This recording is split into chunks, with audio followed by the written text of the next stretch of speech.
I like that somehow niching down makes you a little Trumpy. You know, Stay in your lane. we're No talking one can about. go. You know, it's a It little was- serious. I guess it was. Let's get into this. So, well, okay, I think this is a good transition to one of our topics, which is niching down. Something that we started talking about last week, and I think it's a very good topic, especially as creatives. You know, when figuring out this name, figuring out this is speaking to a niche, and this whole thing. It's there's two arguments that I see these days, which is one, you are the niche, the Joe Rogan, right? the creator. You're the creator, but it's also the niche is you, where it's like, okay, great. I love, that's why like Joe Rogan's the great example. Aliens, fitness, comedy, health, and politics. That what? Compared to, the other side, which is like the riches are in the niches, and you got to like focus on like one subject, one avatar, one thing, stay in the lane, be exclusive, don't talk about other things because you want people to know you by that one thing, and then eventually you can branch out. And I like that somehow niching down makes you a little Trumpy. Stay in your lane. No one can go. You stay here. But I don't have a good Trump impression, but like you were getting into it as you were niching down more and more. The hands were starting to go. It's a little serious. I guess it's a serious thing. And but I look at it also like, because you have it on the creative side too. Like you have it on the business side, but you very much have it on the creative side, which is like, what do you shoot? Or also like, I grew up acting, and it's like, well, what type of roles do you go after? Like you want to be typecast. Like it's not, and especially as a creative, it's like, it's not a bad thing to be typecast at first, because then you're known. And it's something that I talk about to creatives all the time. Like my wife's an actress. It's like, great. The problem is that you're typecasted, that you're stuck in this niche. Yes, you can do other things, but like, then you become the person. And Matthew McConaughey is the greatest story, in my opinion, of that. He purposefully got himself typecast to the point where he had to then fight to get out of it. Right. Jen Aniston is another great example. Like there are so many people, and then you have the flip side of like the Tom Cruises, who was doing kind of everything. He was the big movie star, but then now went, I just want to make action movies.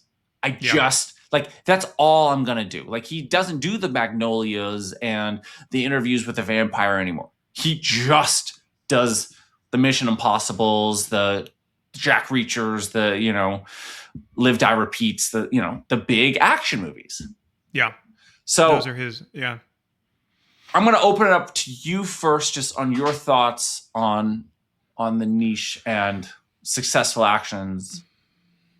Well, I struggle with this one. I think as a creative, I struggle with it, especially on like the social media lens of it, where niching down is a huge topic. Like you have to be in a specific niche in a specific channel for anybody to tune in.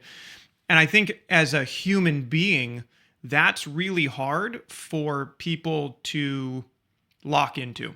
Because I think one, you feel like you are locked. Once I pick my niche, I have to be in this box, right? Like that's hard for me in thinking about like what this channel is supposed to be and like what I'm supposed to do as a creative is like being put in that box as a human being, I think is difficult. But I also think where I've always looked at social platforms is like, one, as long as you're consistent and authentic to what you do, as long as you're not like, way all over the place, then you will find your audience. But what I always have kind of compared it to in my like boomer brain is that it's a TV show. Like it's a TV station, right? Like if you tune into ESPN, I was just thinking the same thing. You don't necessarily get only college basketball.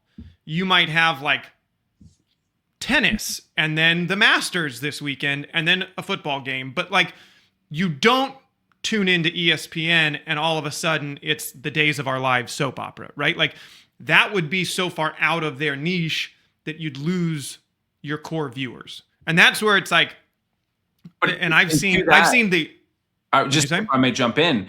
Yeah. It's interesting. I just looked up like ESPN is an acronym, if I'm not mistaken. And I just looked it up, and it's Entertainment and Sports Programming Network.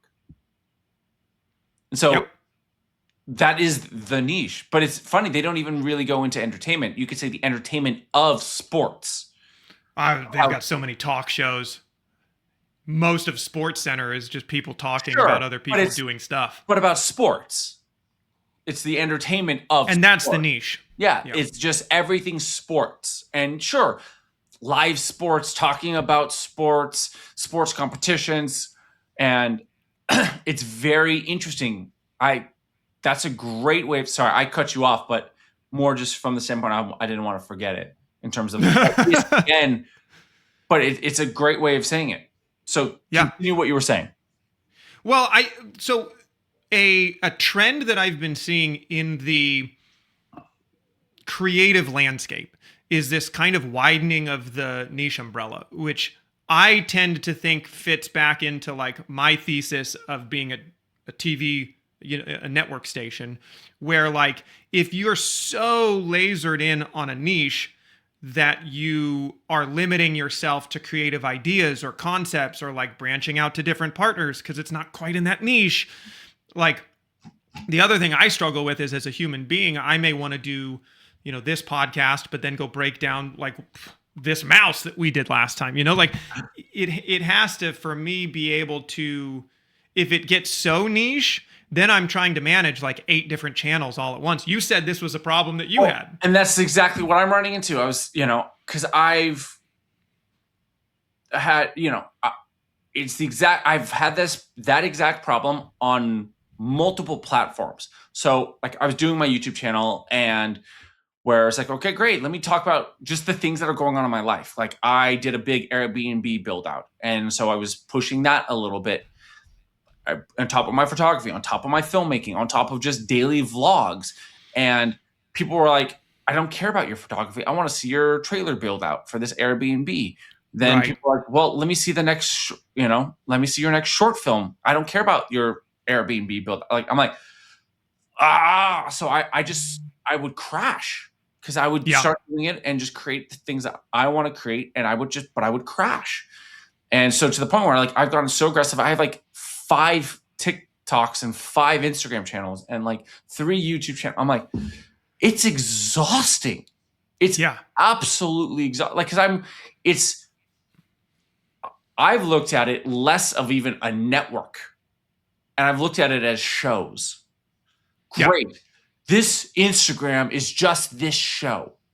So let me just be friends and not be Big Bang Theory at the same time, or not even, because those are both, you can say sitcoms. So, but each, like, people who watch Friends might not like Big Bang Theory, and people who like Big Bang Theory might not like Friends, even though they're both, kind of friendsy sitcom-y type shows.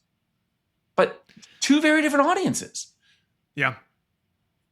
So how do you keep yourself consistent with and not burn out with 5 different channels? Like, I don't. I burn out. Okay. Well, I haven't figured it out.